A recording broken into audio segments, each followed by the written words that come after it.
बिस्मिल्लाहिर्रहमानिर्रहीम। अगले टॉपिक की तरफ आते हैं। हमारा अगला टॉपिक है third one, chapter 3, preparation of bills. Bill बनाते हुए हमें कुछ चीज़ों का ख्याल रखना है, कुछ इसकी जनरल इंस्ट्रक्शंस हैं, उसको हम फॉलो करते हुए चलेंगे।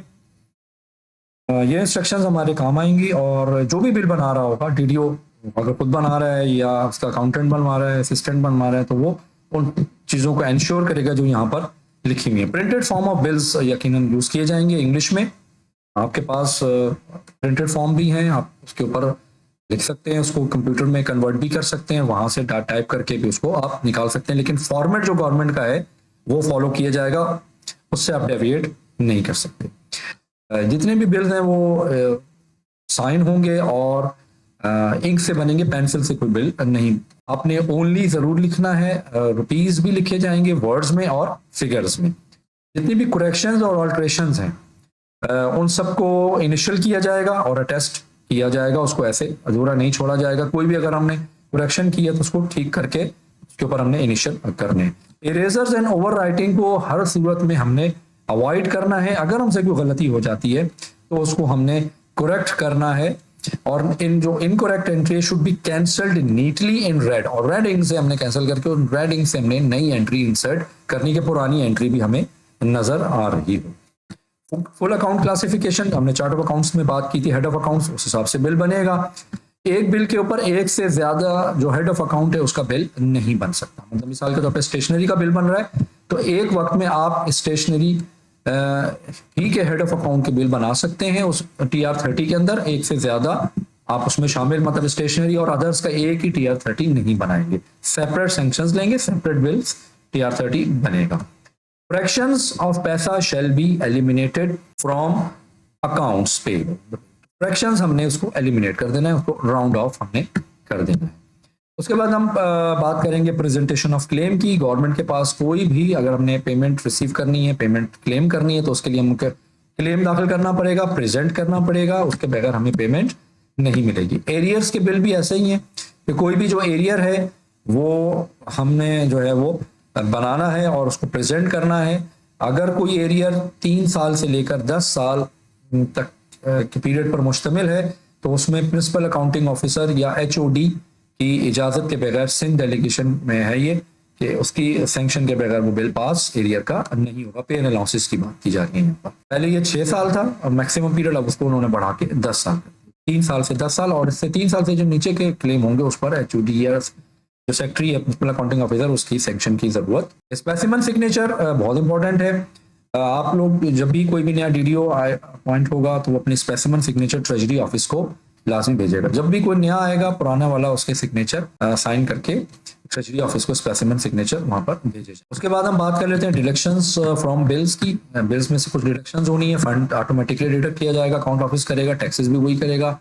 हाउस रेंट अलाउंस आप बताएंगे कि गवर्नमेंट सर्वेंट अगर सरकारी रिहाइशगाह में रह रहा है तो उसका हाउस रेंट की आप चेंज बना के भेजेंगे, 45% या 30% एज अ केस में भी, और उसके अलावा 5% अलग से जो है वो मेंटेनेंस भी, अगर वो गवर्नमेंट की अकोमोडेशन ले रहा है तो उसको घर अलॉट किया गया है उसका 5% भी डिडक्ट किया जाएगा। इसमें हायरिंग शामिल नहीं है, हायरिंग के केसेस में 5% डिडक्ट नहीं। और अगर कोई रिकवरी अकाउंटेंट जनरल ने या AG ऑफिस ने, डिस्ट्रिक्ट अकाउंट ऑफिस ने किया तो वो में से रिकवर भी की जाएगी चेंज स्टेटमेंट के थ्रू। पहली तनख्वाह, फर्स्ट पे अलाउंसेस जो है वो, पहली तनख्वाह जो फर्स्ट पे है वो मेडिकल सर्टिफिकेट के बगैर पे नहीं की जाएगी। और अगर उसके बाद मतलब सर्विस में होता है और एक जगह से दूसरी जगह ट्रांसफर होता है तो ट्रांसफर की सूरत में लास्ट पे सर्टिफिकेट को लेके जाएगा तो उसकी नई जगह पर उसकी तनख्वाह LPC या लास्ट पे सर्टिफिकेट उसके पास होगा, तो फिर उसके बाद उसकी सैलरी स्टार्ट। कंटीजेंट चार्जेस में हम बात कर चुके हैं कि ये इंसिडेंटल चार्जेस हैं और अदर देन पे एंड अलाउंसेस होते हैं। इसमें कंटीजेंट रजिस्टर TR29 पर भी मेंटेन किया जाता है, ये उसका स्पेसिमन है,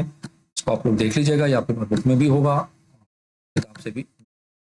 फुली वॉच कंटीजेंसी में हम बात करते हैं TR30, ये हम भरेंगे।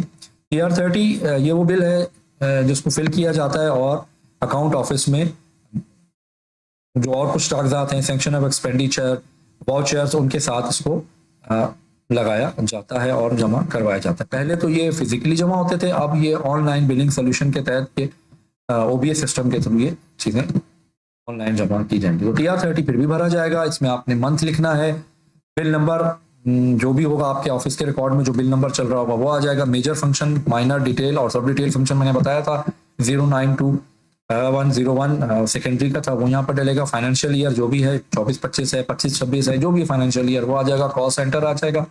उसके बाद आपके पास कॉस्ट सेंटर के अलावा जो है वो आपके पास बेसिकली जो है वो अगर वेंडर नंबर आपके पास है, हमने लास्ट लेक्चर में देखा था वेंडर नंबर कैसे बनाते हैं, हासिल करते हैं पुराना, अगर आपके पास है तो वो भी आप यहाँ पर मेंशन वेंडर नंबर भी करेंगे।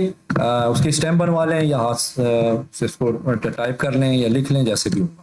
उसके बाद आप देख लें कि कौन से हेड का बिल है। तो मिसाल के तौर पे अगर हमें फर्नीचर और फिक्चर में पैसे मिले हैं तो फर्नीचर फिक्चर में दो चीजें आती हैं, एक फिजिकल एसेट्स में आता है और एक रिपेयर आता है। आपके सामने शो हो रहा होगा A09 ये परचेज है और A13 ये हमारा जो मेजर हेड है, ये रिपेयर का हेड है। तो हम एग्जांपल लेते हैं कि यहाँ पर हमारे पास फर्नीचर फिक्चर में हमें एलोकेशन हुई है, तो यहाँ पर हम अमाउंट लिख देंगे उसकी। मिसाल के तौर पे 1 लाख रुपए है, 5 लाख रुपए, 10 लाख रुपए, वो लिख देंगे जो भी होगी टोटल। अब जो जितने का बिल होगा 50,000 का, 10,000 का, जो भी होगा, और टोटल में भी वही अमाउंट लिख देंगे। उसके बाद एप्रोप्रिएशन, यहाँ पर हमने बजट डालना है, तो एप्रोप्रिएशन फॉर एक्सपेंडिचर यहाँ पर हम लिखेंगे टोटल अपना बजट। इंक्लूडिंग दिस बिल में हम लिख देंगे जो हमारा जो करंट बिल है, प्लस अगर इससे पहले भी हम कोई खर्चा कर चुके हैं तो टोटल यहाँ पर हम अपना एक्सपेंडिचर लिख देंगे इंक्लूडिंग दिस बिल। अगर पहला बिल है तो वही अमाउंट आ जाएगी। उसके अलावा अमाउंट ऑफ वर्क बिल्स, जो इस बिल की अमाउंट है वो इसमें आ जाएगी इस रो में। और लास्ट में हमें टोटल बैलेंस, टोटल एक्सपेंडिचर में से हमारा जितना अब तक खर्चा हो चुका और हमारे पास जितना बजट अप्रोप्रिएट हुआ था तो उसमें से कितना बचा हुआ है बैलेंस, वो यहाँ पर हम यहाँ पर लिख देंगे।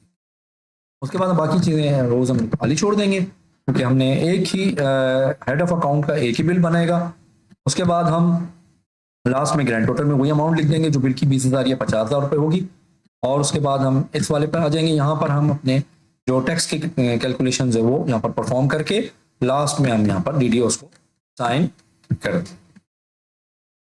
Signature and designation of drawing and dispersing officer यहाँ पर।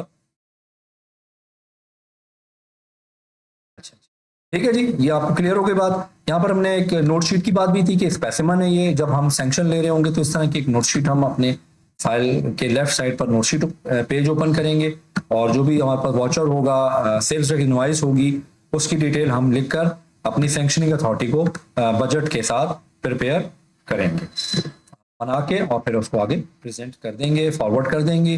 आपके सामने नजर आ रहा होगा बजट की डिटेल आ गई है, हेड ऑफ अकाउंट हमने वहां पर लिख दिया, submitted for kind परयूजल and approval please. उसके बाद हम उसे उसकी सैंक्शन मिल जाएगी। जब यहाँ पर नोट पोर्शन पे हमें सैंक्शन दे दी जाएगी तो फिर हम एक सैंक्शन ऑर्डर तैयार करेंगे। ये उसका स्पेसिमन है, एजी सिंध है, पंजाब है, KPK है, जो भी एजी है, या डिस्ट्रिक्ट अकाउंट ऑफिस इंटीरियर में हैदराबाद है, सक्खर है, वहां पर ये इसको एड्रेस कर दिया जाएगा, सैंक्शन ऑर्डर बनेगा। यहाँ पर जो भी पावर आपको एक्सरसाइज दी गई है सिम डेलीगेशन की, वो पावर का यहाँ पर जिक्र आ जाएगा और इसको फिर साइन करके तो भेज दिया जाए। तो ये हमारे पास जो है वो बेसिकली हमने नोट पोर्शन भी देख लिया और उसके बाद नोट पोर्शन के बाद से हमारे पास जो सैंक्शन आई थी उसका एक स्पेसिमन भी हमारे पास ये आ गया। ये था आज का हमारा जो टॉपिक था, इसको हम यहाँ पर क्लोज करते हैं। इंशाल्लाह ताला अगले चैप्टर के साथ फिर मुलाकात होगी। Thank you. अल्लाह।